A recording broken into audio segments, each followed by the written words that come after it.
indera yang pertama sebagai sarana untuk mendapatkan ilmu pengetahuan. Makanya dalam banyak ayat itu telinga pertama disebut. Inna sam'a wal absara. Ketika Allah mengatakan orang kafir, summum bukmun umyun. Summum bukmun umyun fahum la yarji'un. Summum, mereka itu tuli. Bukmun, bisu. Umyun, buta. Jadi tuli. Kalau sudah tuli, sudah.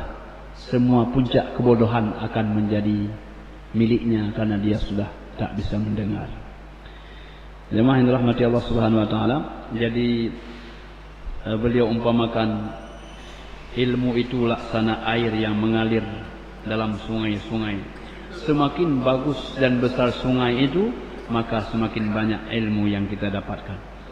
Sungai itu akan mengalir ke mana? Sungai yang besar, ilmu yang banyak. Telinga yang bagus, penglihatan yang bagus, catatan yang bagus mengalir ke mana? Di mana akan tersimpan jemaah yang dirahmati Allah? Air itu akan tersimpan di dalam kolam, mengalir. Maka di sana ada kolam, ada waduk, waduk yang besar. Waduk itu bernama qalbu. Waduk itu bernama hati. Hati adalah waduk yang besar. Kecil barangnya, besar muatannya. Besar muatannya. Hati kita bisa ingat berbagai macam sejarah masa lalu, sejarah Nabi Adam, sejarah dia waduk yang besar.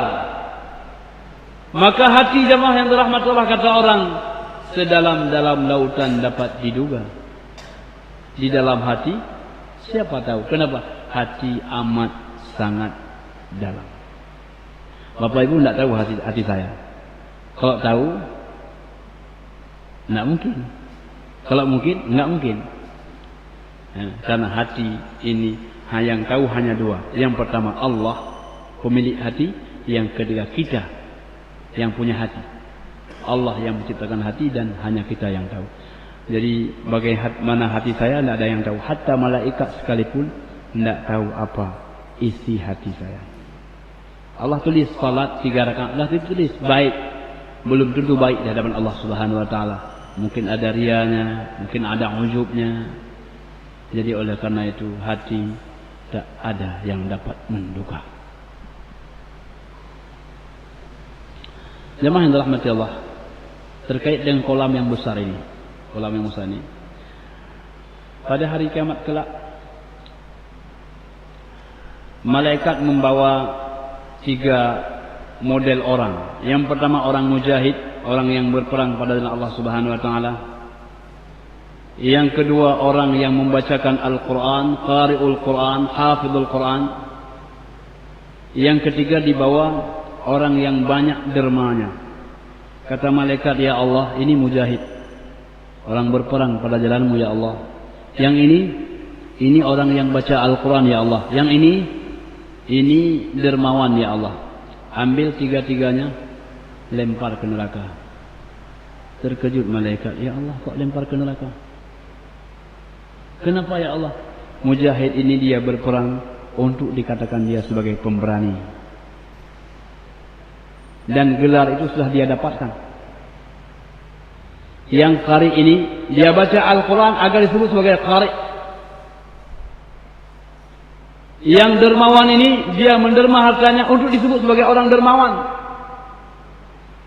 Dia berbuat bukan karena aku, ambil, lempar ke neraka. Jadi jemaah yang dirahmati Allah, hati merupakan kolam yang besar. Tidak ada yang tahu kecuali Allah Subhanahu wa taala. Jadi hati sebagai kolam, ilmu sebagai air, dan panca indera sebagai sungai. Maka oleh karena itu jemaah yang dirahmati Allah, semoga air yang bersih akan masuk dalam hati yang bersih. Karena itu kita akan mendapatkan ilmu yang bersih. Karena di sana kita memulainya dengan keikhlasan kepada Allah Subhanahu wa taala. Jemaah yang dirahmati Allah Subhanahu wa taala. Maka oleh karenanya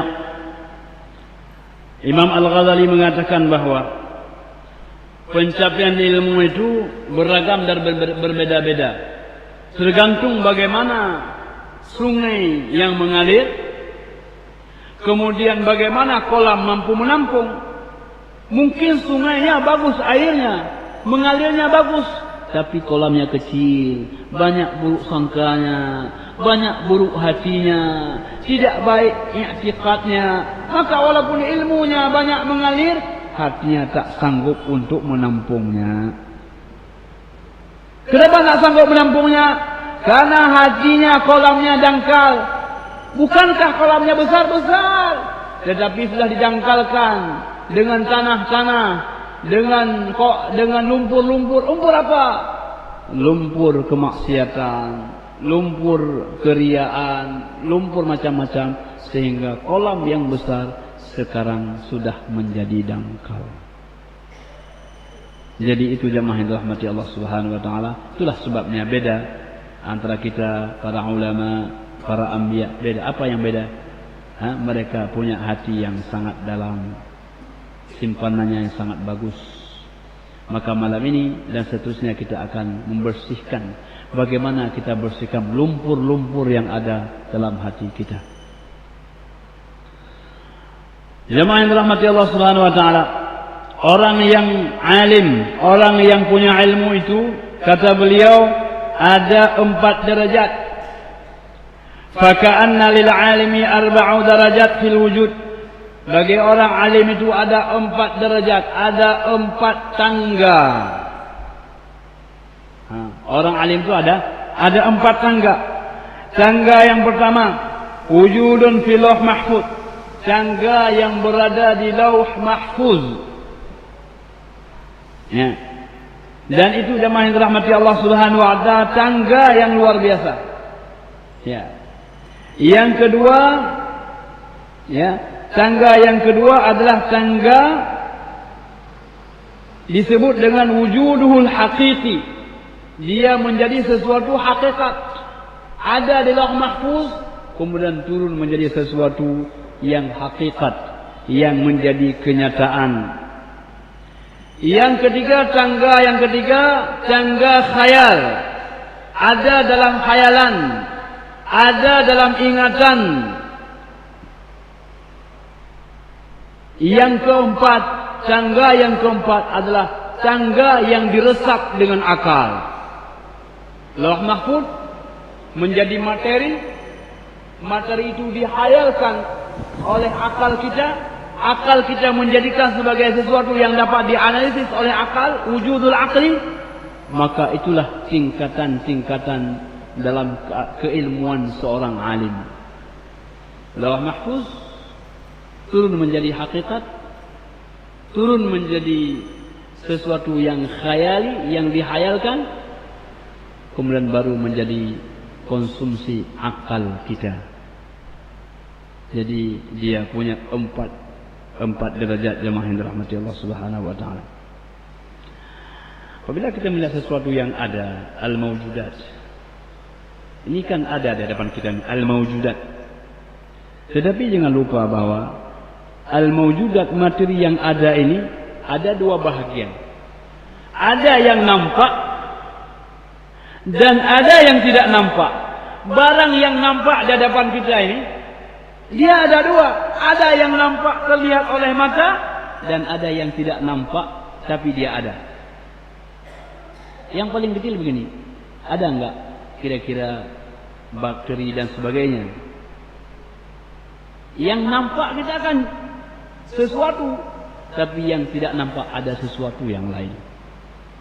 Jadi yang nampak saja ada yang tidak nampak,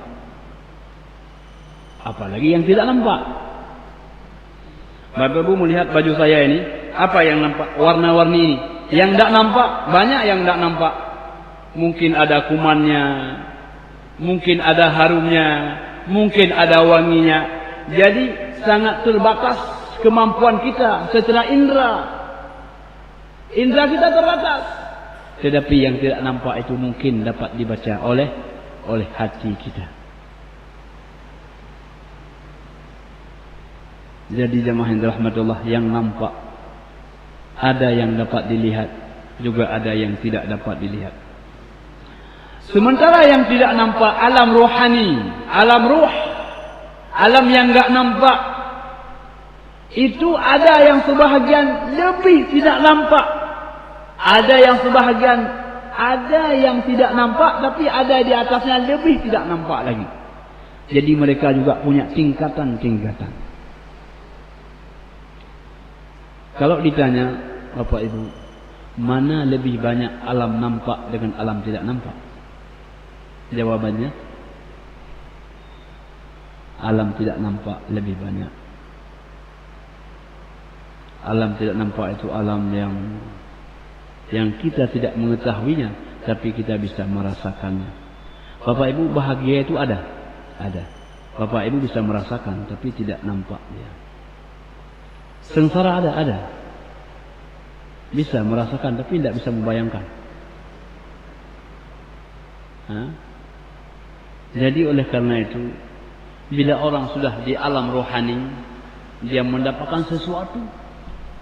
Apabila pada alam jasmani kita serba terbatas, tajak terbatas. Kalau kita hendak ke Amerika, pakai alam jasmani kan harus ada visa, ya enggak? Ada boarding pass, naik. Nanti jam 4 sudah berangkat ke bandara. Repot alam jasmani. Repot. Tapi kalau alam rohani tidak repot.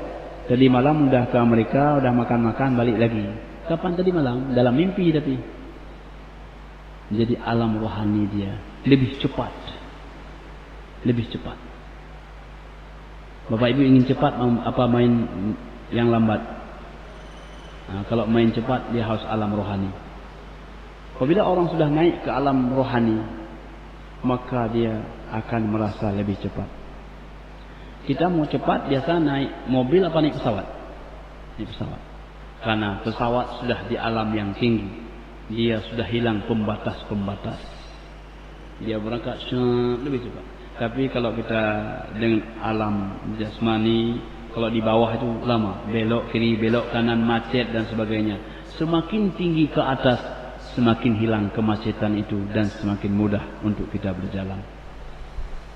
Maka jemaah yang dirahmati Allah Subhanahu wa taala, as-shalah mi'raju ummati. Salat adalah mi'rajnya umatku. Dia naik ke alam yang tinggi, merasakan kenikmatan perjalanan, indahnya, bahagianya, masya Allah. Tidak bisa kita bayangkan bagaimana indahnya, karena sudah hilang